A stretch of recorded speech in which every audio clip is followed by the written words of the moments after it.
We had the section number 1 that was changed. I had thrown out children 10 or under is an exception.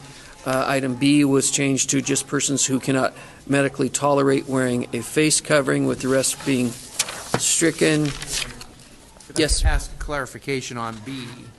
You want to add in there that proof is not required, like many other orders or rules have. I would like to. I would look to other council members to see. I think I'm sorry, go ahead. Sorry, I think we might want to think about that. And the reason is if proof is voluntarily provided at the time, it would negate an infraction from occurring at all. But if the person said, I don't have that kind of proof, they have the ability to bring it back to Wes's office later, and the ticket will be thrown out. What kind of proof are you talking about? If someone can voluntarily want to say they have a medical condition and they feel comfortable. Medical papers. So do you have your medical papers on you? I'm not going to go down that road with You you, just Dan, and did. I know where you're going.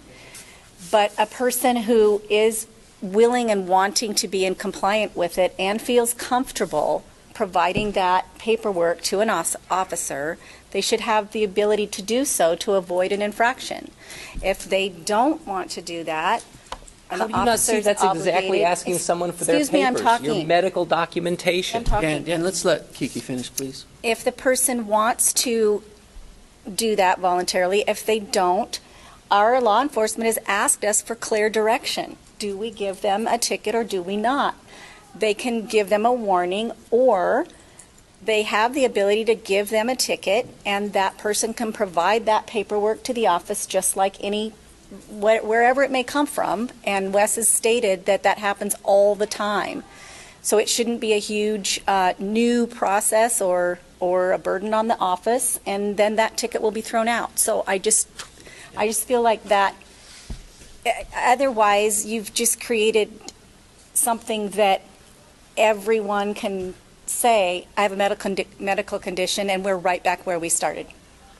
Yeah, and I get where you're coming from there, Kiki. I just think that by asking for any type of proof is going to be quite a burden on enforcement. It really is. And I know that there are people that are just not going to tell the truth, right? And I think that's something that we have to deal with. My intent was that if an officer addresses someone and they claim that they have a medical condition, that's going to kind of be on the honor system. I don't know any other way to do that without opening up a giant can of worms.